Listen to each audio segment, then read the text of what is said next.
Let me throw another analogy at this. Let me flash this at you. The TV does great with this. It just sends out an infrared light, and it reads that. Anybody in here see the infrared light? Okay, I'm waiting for somebody to lie and say, yeah, I see it. Of course not. You know why? Because your human eyes don't see in that spectrum. You are not equipped to see that light. By your very nature, you can squint, you can try, you can put on your glasses, you can do whatever you want. You will not see that light because you are not equipped. It is not within your nature to do that. There is an obstacle between you and that beam, your nature. And we take that back into the God picture we're talking about. That's why you don't see what God is saying. It's not within our nature to see. But God is a God of recalibration. The way it works in removing this obstacle, Paul gives us the concept, speaking to the Corinthian church, 1 Corinthians 2, verse 9. But as it is written, what no eye has seen, well, we already covered that. We just admit it, we can't see it. Or no ear has heard, no heart of man conceived, what God has prepared for those who love him. That's kind of reminiscent of the other verse we read. We got a classification of people here. For the other one, it was for those who come to him. Here it says for those who love him. God has revealed to us through the Spirit. Well, now this is starting to make sense because we just found out that by our nature, the lens we look through, we can't see what God is saying. So the word reveal really plays a part here. God is revealing. That's an important thing for us to know. How? Through the Spirit.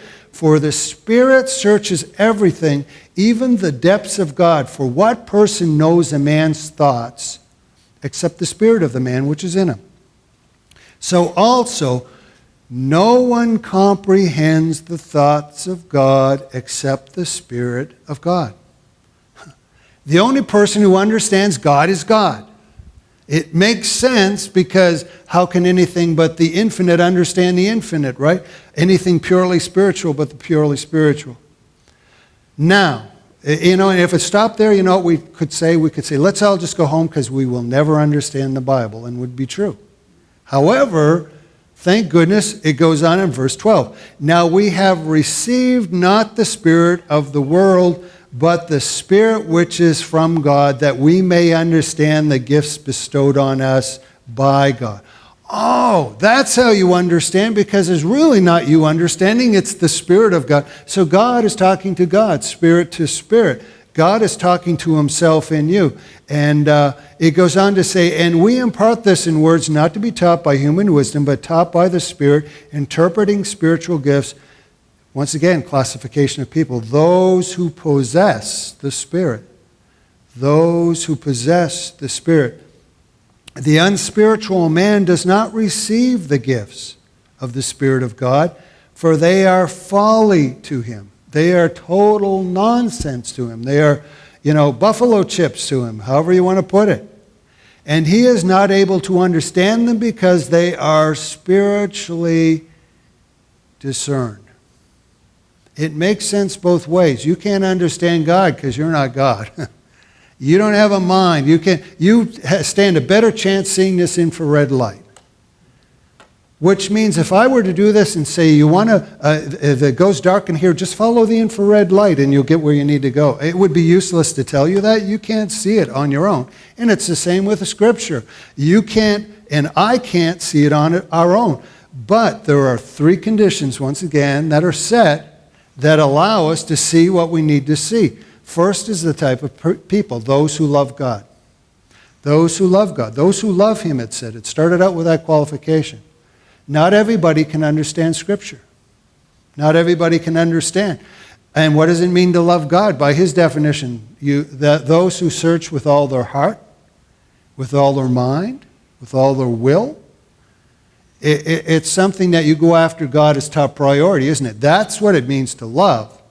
And the other condition is those who possess the Spirit. Now, we don't have to get charismatic, and if you want to, that's good for you. But the point is, no matter how you feel about the whole spiritual side of things, it is in Scripture, it is as useless for you to try and be a Christian without the Spirit inside you as, I don't know, your car without a motor. Go out there and try and drive that. You need to have this component in you. It's as impossible as the best airplane, but doesn't have the receiver for the ILS. You need to have the Spirit within you. Why? Because the Spirit within you is what's going to take care of that obstacle that gets in your way. The Spirit within you, or it is folly. You know, another analogy that strikes me with this is for those who have computer. Did you ever have anybody send you a document on your computer and you don't have that particular program? Yeah, as everybody nods, everybody's been, oh yeah. You know what happens? You go, oh, I was looking for this, and you open it up, and it's a page of gibberish. It's all little squares and squiggles, and you're like, what the heck is this? You know, what did they do? Well, it was sent in a true fashion. The person, you can be sure, the person who sent it to you didn't write in little gibberish. They wrote in a program, but it takes the program to receive the program. The program is essentially talking to itself, isn't it? From their computer to yours, and then you are the witness. You are the one who gets to look at it and see what's communicated. It needs to be what needs to be there. And in the case of God, the truth of God in itself means nothing without God on the other end receiving. Think of the implications of that. You know, and we see it all around. You could be somebody who has a PhD in ancient languages, and that's a good thing, you know, whatever. You could be somebody who's at church every week, and that's a good thing too. You could be all these things and still be totally clueless about the Scripture, of what it's really saying. It's possible for you to put out a book this thick, published by some well-known printing company out there, and it's written really intellectual, and it shows how smart you are, and it is absolutely clueless about Scripture. Why? Because it was written with the obstacle still in the way. There was still something distorting the beam. This was written without the Spirit on both ends. You cannot understand what God says without the Spirit of God in you. The Spirit of God in you that you have opened, you've made it an objective of your life to have the literal presence of God within you. More than just belief. I mean, God has melded into your identity. He's affecting the way you think. He's affecting how you value. He becomes that instinct that you first go to, all these things.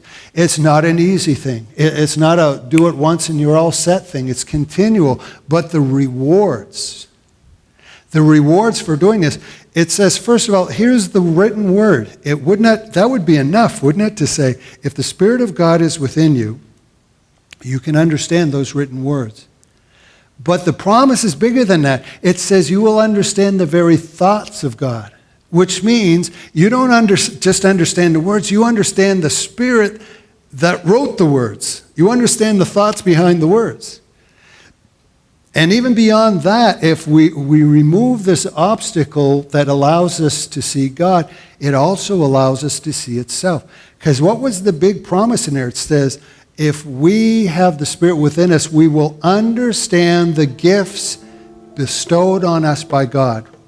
You will understand yourself.